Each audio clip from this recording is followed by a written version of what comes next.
ఓం వసుదేవసుతం దేవం కంసచాణూరమర్దనం దేవకి పరమానందం కృష్ణం వందే జగద్గురుం. శ్రీ రాధాకృష్ణాభ్యాం నమః. ధ్యాయేత్ పద్మాసనస్థాం వికసితవదనాం పద్మపత్రాయతాక్షీం హేమాభాం పీతవస్త్రాం కరకలతల సద్ధేమ పద్మాం వరాంగీం సర్వాలంకారయుక్తాం సకలమభయదాం భక్తనమ్రాం భవానీ శ్రీవిద్యాం శాంతమూర్తిం సకల సునృతాం సర్వసంపత్ప్రదాత్రీం. ఓం శ్రీ దుర్గా మల్లీశ్వరాభ్యాం నమః. పూర్వజన్మల్లో మనం కర్మల్ని, తర్వాత మనం ఏ జన్మ ఎత్తాము, మనం ఏ కర్మల్ని చేయడం వల్ల ఈ జన్మలో సుఖాలను పొందుతున్నాము, కష్టాలను పొందుతున్నాము, దానికి తెలియపరిచేదే మనకి ఈ వీడియో. పూర్వజన్మ కృతం పాపం రోగ రూపేణ పీడిత. మనం పూర్వజన్మల్లో చేసుకున్నటువంటి కర్మ పాపాలు మనకి ఈ జన్మలో రోగాల రూపంలో మనల్ని పీడిస్తాయి అని శాస్త్రం చెప్తాం.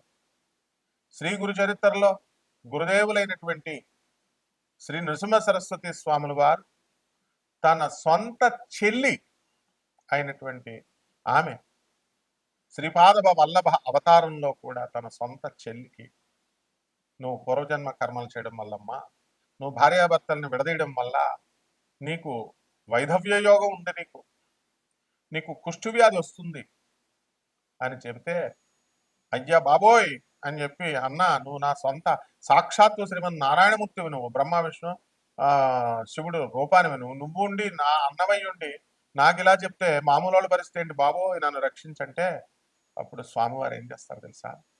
సరే, నువ్వు నా చెల్లిగా పుట్టినందుకు గాను నేను ఈ యవ్వనం అంతా కూడా నువ్వు మామూలుగా ఉంచుతావు. యవ్వనం అయిపోయిన తర్వాత నీకు కుష్టు వ్యాధి వస్తుంది. అయితే అన్న దాన్ని కూడా నివారించడం ఎలాగా అంటే, గురువారం నాడు అమావాస్య తిథిలో అష్టతీర్థాలలో స్నానం చేయి భీమ అమరజానది సంగమం, అంటే గానగాపుర క్షేత్రంలో అని చెప్పారు. అక్కడ పాపనాశ తీర్థం అని మనందరికీ తెలిసిందే. ఆ తీర్థంలో స్నానం చేస్తే ఆయన చెల్లెలికి ఏమైందండి? కుష్ఠు రోగం నుంచి విముక్తురాలైంది. ఇది ఎలా సాధ్యమైంది? జగద్గురువైనటువంటి నరసింహ సరస్వతి స్వాముల వారు శరణు పొందింది కాబట్టి. మనం ఎవరు శరణు పొందుతున్నా? జగద్గురువులు చెప్పినటువంటి గురు చరిత్రలో ఉన్నటువంటివన్నీ కూడా మనము చాలా జాగ్రత్తగా చదవాలి, అర్థం చేసుకోవాలి, అది పిక్చరైజేషన్ చేసుకోవాలి. అని నృసింహ సరస్వతి స్వామి వారు ఆయన ఇంకా ఉప్పుడికి ఉన్నారు, నిత్య నివాసి ఆయన గానగాపురంలో. కాబట్టి ఆయన రోజు భిక్షకు వస్తారు. అరే నేను ఉన్నానురా మొగుడా అంటే మనము ఆయన్ని ఎంత భక్తి ప్రపత్తులతో మనం పూజించుకోవాలి. అలా పూజించేటటువంటి వాళ్ళ యొక్క కర్మని స్వామివారు ఇలా ఎడం చేత్తో తొలగించేస్తారు. Under the special discretion powers of the Jagadguru status, the Lord Nrsimha Saraswati dismisses the bad karmic actions అని ఒక్క మాటతో నల్లిఫై చేసేస్తాడు.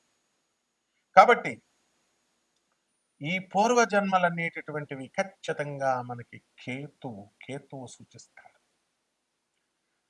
నాకు ఒక క్లయింట్ ఫోన్ చేశాడు, గురువు గారండి నాకు అర్ధాష్టమ కేతు ఉన్నాడు, నాకు ఎప్పుడు కూడా, ఆయన ఫారెన్లో ఉంటున్నాడు, నాకు ఎప్పుడు కూడా పూర్వజన్మలు గుర్తొస్తూ ఉంటాయి.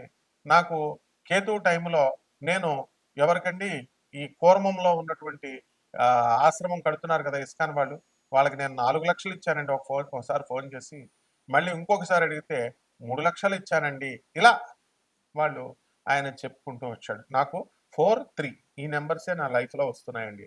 అతను చెప్పింది వాస్తవం. కారణం ఏంటో తెలుసా? మన జీవితంలో కొన్ని నెంబర్స్ వస్తూ ఉంటాయి. నెంబర్స్ రూపంలో ప్రతి మనిషి జీవితంలో కూడా కొన్ని నెంబర్లు మన జీవితంలో వస్తూ ఉంటాయి. అతని అబ్జర్వేషన్ కరెక్ట్. 4-3 కేతు.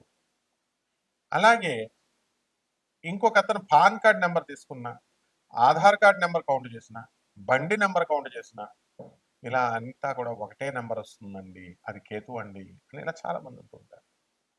కాబట్టి మన కేతువు ఏ ఏ స్థానాలలో ఉంటాడు అనేటటువంటిది అది టెక్నికల్ పార్ట్, అది పండితులకు అవసరం. సామాన్య మనిషికి కావాల్సింది ఏంటంటే ఆయా స్థానాలను బట్టి కేతువు మన పూర్వ జన్మల్ని మనకి ఆయన తెలియజేస్తాడు అనేటటువంటిది స్పష్టంగా అర్థమవుతూ ఉంటుంది. జగద్గురువులైనటువంటి ప్రభాత రంజన్ సర్కార్ ఆనందమూర్తుల వారు తన దగ్గరకు వచ్చినటువంటి భక్తులకి పర్సనల్ కాంటాక్ట్ ఇచ్చేవారు. అంటే ఇప్పుడు ఉన్న స్వామీజీలు ఇస్తున్నట్టుగా కాదు. వాళ్ళు మేము నీకు పూర్వజన్మ గుర్తు చేస్తాం అట్లా కాదు నాయన. ఆయన రామకృష్ణ పరమహంసల వారి గురువైనటువంటి తోతాపురికే మోక్షాన్ని ఇచ్చారు. సిబిఐనే ఒంటి చేత్తో ఛాలెంజ్ చేసి తన్ని ఎంత ఇబ్బంది పెట్టినా సరే, విషమిచ్చినా సరే సిబిఐని, ఆ విషాన్ని ఇక్కడ ఆపేశాడు ఆయన. దాన్ని నీలకంఠ దివసగా ఆనంద మార్గ ఆశ్రమం ఇప్పటికీ జరుపుకుంటుంది. ఆనాడు శివుడు నీలకంఠం అంటే విషాన్ని కంఠం దగ్గర ఆపేశాడు. అదే పునరావృతం చేసినటువంటి శివావతారమే. అటువంటి జగద్గురువులు నీతూ అంబానీకి, ముఖేష్ అంబానీకి, సుశీల్ గోయంకాకి, సీమా గోయంకాకి, కుమార్ మంగళం బిర్లాకి, ఇలా తన దగ్గరకు వచ్చినటువంటి ప్రతి ఒక్కరికి doctor Ravi Batra south Methodist university professor, ఎకనామిక్స్లో నోబెల్ ప్రైజ్ విన్నర్ 1993 అని కొడితే వచ్చేస్తుంది. అతను వికీపీడియా చూడండి, పిఆర్ సర్కార్ వల్లే నాకు నోబెల్ ప్రైజ్ వచ్చిందంటారు. మరి అటువంటి స్థాయి గురువు గారు ఇచ్చారు పర్సనల్ కాంటాక్ట్. అలాగే పరమహంస యోగానందుల వారి గురువైనటువంటి యుక్తేశ్వర్ బాబాజీ, వారి గురువైనటువంటి లహరి మహాశయుడికి ఆయన గురువైనటువంటి మహావతార్ బాబాజీ రాణిఖేట్లో అన్ ఆటోబయోగ్రఫీ ఆఫ్ యోగి అని చదవండి, ఒక యోగి ఆత్మకథ. అందులో ఆ మహావతార్ బాబాజీ లహరి మహాశయుడికి ఇలా ముట్టుకుంటే పూర్వజన్మ స్మృతి వచ్చింది. ఆ గుహలోకి వెళ్ళు, ఆ కమండలం ఏమిటి, ఆ దుప్పటి ఏమిటి, దుమ్ము పట్టి ఉంది అంటే ఏమిటో నాకు గుర్తు రావట్లేదు గురువుగారు అంటే, బయటకు రాగానే ఇలా ముట్టుకోగానే పూర్వజన్మ స్మృతి, ఇది నాదే, నేను పూర్వజన్మలో తపస్సు చేసి ఇదంతా చనిపోయాను అన్నారు. అదంతా ఆ కథ అంతా అందులో చదువుకోండి. ఆ తర్వాత నువ్వు చనిపోయిన తర్వాత ఏ తల్లి గర్భంలోకి వెళ్ళావు, చిన్న పిల్లాడుగా నువ్వు ఎలా పుట్టావు, పెరిగావు, తర్వాత నీకు జాబ్ ఇప్పించింది నేనే, ఇదంతా కూడా స్పిరిచువల్ మాస్టర్స్ చెప్పేది. ఆ స్థాయి మాస్టర్స్ ఇప్పుడు ఉన్నటువంటి వాళ్ళు కాదు. కాబట్టి మీ యొక్క వ్యక్తిగత జాతకాలలో మీ యొక్క కేతువు పొజిషన్ బట్టి మనము పూర్వజన్మ ఏంటి అని చెప్పచ్చు. నాడీ గ్రంథాలు ఆ కాలంలో ఉండేవి వైదిక కోవిల్లో. మరి అప్పుడు ఖచ్చితంగా కొంతవరకు రూఢి చేయగలిగేవారు. ఇప్పుడు లేవు, అవి కూడా కలుషితం అయిపోయినాయి అవన్నీ కూడా. అది వైదీశ్వర కోవిలమని ఎక్కడన్నా అవనియండి, మీ పేర్లు అడుగుతారు, మీ మొదటి అక్షరం అడుగుతారు, మీ తల్లిదండ్రులు ఎవరు, మీ రాముల వారి పేర్లలోన, మీ అమ్మ పేర్లు లక్ష్మీదేవి పేర్లలో ఉంది, నలుగురా ముగ్గురా అన్నదమ్ములు మీరు ఇద్దరా, ఒక తాళపత్ర గ్రంథంలో ఆకులో ఇలా ఉంది, ఇంకొక ఆకులో ఇలా ఉంది అని ఇలా చెప్తూ ఉంటారు. ర్యాండమ్గా ప్రాబబుల్గా వాళ్ళు ఏం చేస్తారంటే they will think over and వాళ్ళు అంచనా వేస్తారు, they will imagine and they will tell something. So ఇట్లాంటివి కాదు నేను చెప్పినటువంటి ప్రభాత రంజన్ సర్కార్ ఆనందమూర్తి గారు, రమణ మహర్షుల వారు, స్వామి వివేకానంద, రామకృష్ణ పరమహంస, మహావతార్ బాబాజీ, లారీ మాస్టర్, వాడికి మన స్పిరిచువల్ మాస్టర్స్ వాళ్ళు వెంటనే మనకి మన పూర్వజన్మ ఏంటనేది వాళ్ళు చెప్పేవారు. కాబట్టి ఖచ్చితంగా కేతు 12 ఉన్నటువంటి వాళ్ళందరికీ కూడా ఇది ఆఖరి జన్మ, మళ్ళీ జన్మ లేదు మనందరికీ కూడా అటువంటి వాళ్ళకి. కాబట్టి జాగ్రత్తగా వాళ్ళంతా కూడా సాధన చేసుకోవాలి. ఏం చేసుకోవాలన్నది మీ వ్యక్తిగత జాతకాలను పరిశీలిస్తే మీరు పూర్వజన్మలో ఏంటన్నది అవలీలగా చెప్పొచ్చు.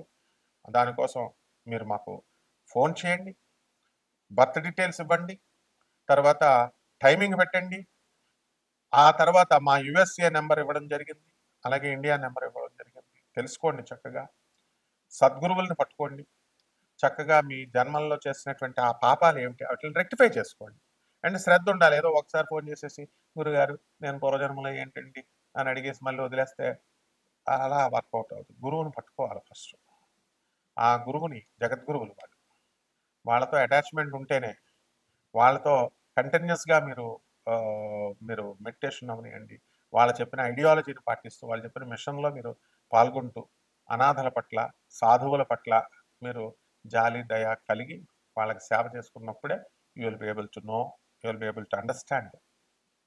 I was mystery, I am mystery, I will be mystery అని చెప్తారు ఈ స్పిరిచువల్ మాస్టర్స్. ప్రభాత్ రంజన్ సర్కార్. నేనెప్పటికీ కూడా మీకు అర్థం కాను. నేను రహస్యం. I am mystery. ప్రస్తుతం కూడా నేను మిస్టరీయే. I will be mystery. ఫ్యూచర్‌లో కూడా మిస్టరీయే. అలాగే if you want to I'm not this physical body. నేను ఈ యొక్క భౌతిక దేహాన్ని కాదు. If you want to understand me, నువ్వు నన్ను అర్థం చేసుకోవాలని అనుకుంటే కనుక you you work for my ideology. You work for my mission అన్నారు. ఐడియాలజీ కోసం, నేను చెప్పిన ఐడియాలజీ కోసం పాటించండి. నేను చెప్పినటువంటి మిషన్ కోసం పాటించండి అన్నారు. కాబట్టి వ్యాపార దృక్పథంతో కాకుండా నాన్ కమర్షియల్ యాటిట్యూడ్తో మేమెప్పుడు కూడా మీకు సేవ చేయడానికి సర్వదా సన్నిద్ధం. కాబట్టి అక్కడ నాకు కావాల్సింది శ్రద్ధ, తర్వాత ఇంట్రెస్ట్ ఉండాలి, అండ్ పేషెన్స్ కూడా ఉండాలి. కాబట్టి ఈ 12 రాశుల వారికి ఒక స్కెలిటన్ ఐడియాగా మనకి పూర్వజన్మల కాన్సెప్ట్ మీద ఎవరు ఏమై ఉంటారు, వాటి ప్రభావం ఎలా ఉంటుందనేది ఒక్కొక్క రాశిని బట్టి చూద్దాం. వృషభ రాశి. ఈ వృషభ రాశి వారు ఏమండి, నేను పూర్వజన్మలో ఎద్దునా అండి అంటే ఎద్దే అవ్వాల్సినటువంటి అవసరం లేదు, కానీ ఎద్దులో బలంగా ఉంటారు. ఉదాహరణకి నేనే. ఇప్పుడు నేను వృషభ రాశి రోహిణి నక్షత్రంలో పుట్టాను కృష్ణాష్టమి రోజున. నాకు హ్యాపీ బర్త్డే చెప్పండి అందరూ కృష్ణాష్టమి రోజు. కాబట్టి అంటే బలిష్టంగా ఉంటారు వృషభ రాశి వాళ్ళు. మీరంతా కూడా ఆలోచనల బలిష్టము, కోపము చాలా గరిష్టము. ఇక సంపాదన విషయంలో మీకు ఏం ప్రాబ్లం లేదు. టాప్ లెవెల్ ఆఫీసర్స్ అవుతారు వృషభ రాశి వాళ్ళు. వ్యాపారాల్లో కూడా దుమ్ము తులుపుతారు. ఆ విధంగా ఈ యొక్క మరి ఏమిటండి అంటే మంచి ఎనర్జెటిక్ అనమాట. కానీ మీకు పైల్స్ వ్యాధి వచ్చేస్తుంది. రక్తం మీకు తెలియకుండానే ఆపరేషన్లు పట్టడం కానీ రక్త ప్రవాహం. అలాగే స్త్రీల నుంచి ఎప్పుడు డేంజర్ ఉంటుంది వృషభ రాశి వాళ్ళకి. కాబట్టి జాగ్రత్తగా ఉండాల్సినటువంటి అవసరం ఉంది. ఆదాయాలు బంధుమిత్రులతో విందు వినోద కార్యక్రమాలు అద్భుతంగా ఉంటాయండి. చేసేటటువంటి ప్రతి వ్యాపారము ప్రతి పని కూడా ముందుకెళ్తుంది. మరి అర్ధాష్టమ కేతు ఉన్నాడు ఇక్కడ. ఆ కేతువు సింహరాశిలో రవితో కలిసి ఉన్నాడు ఇక్కడ. డిప్రెషన్, నిరాశ. మనము ఈ సంవత్సరం అంతా కూడా అందరితో మోసపోతామండి వృషభ రాశి వాళ్ళం. మరి అందువలన ఈ ఎవరు ఎలా మోసపోతారంటే, మోసం అంటే ఏదో ఆకాశంలో నుంచి పైనుంచి వచ్చి ఎవరు మోసం చేయరు. ఎవరో ఒకళ్ళు తగులుతారు. వాళ్ళు ఏం చేస్తారంటే వాళ్ళ సోదంతా మనకు చెప్తా ఉంటారు. చెబుతా ఉంటే ఏమవుతుందండి, వాళ్ళ డిప్రెషన్ అంతా మనకి ఎక్కిచ్చేస్తారు. ఎక్కిచ్చేసిన తర్వాత మనకి ఇంకేమీ మిగలదు. వాళ్ళ డిప్రెషన్ పోగొట్టుకుంటారు, మనకి డిప్రెషన్ వచ్చేస్తుంది. So we will develop the suicidal tendency in this particular period. ఆత్మహత్య చేసుకోవాలి. మొన్న ఒక శిష్యుడు నాకు ఫోన్ చేశాడు, గురుగారు అస్తమాన్ నాకు అర్ధాష్టమ కేతు ఉన్నాడండి, నాకు అస్తమాన్ దాంట్లో దూకేయాలనిపిస్తుందండి, ఈ సమస్యలు ఇవన్నీ. అరే బాబు, అలా చంపకూడదు నాయన ఆత్మని. ఆత్మహత్య మహాపాపం నాయన. మరి చక్కగా పోరాటాల పటిమ ఉండాల, ఫైట్ చేయి అన్నాడు. ఎస్ అన్నాడు. ఆ విధంగా మనం ఈ యొక్క నష్టపోవడానికి, డిప్రెషన్కి వెళ్ళిపోవడానికి అవకాశాలు ఉంటాయి. కాబట్టి ఈ వృషభ రాశి వారు మార్కెటింగ్ ఏజెంట్ ఫీల్డ్లో ఉన్నటువంటి వాళ్ళకు సాధిస్తారు. పరిహారాల దగ్గరికి వచ్చేసరికి కేతు జపం చేయండి, కేతు స్తోత్రాలు చదవండి. వాటితో పాటు శుక్రుడు మనల్ని దపా బాధేస్తూ ఉంటాడు. అందువలన శుక్రజపం చేయండి, శుక్రుడు యొక్క స్తోత్రాలు చదవండి. శుక్రుడికి కిలోంపావు బొబ్బర్ని, అలాగే తెలుపు రంగు వస్త్రాల నుంచి పేద బ్రాహ్మణులకి శుక్రవారం నాడు ఉదయం 6 గంటలకు దానం చేయండి.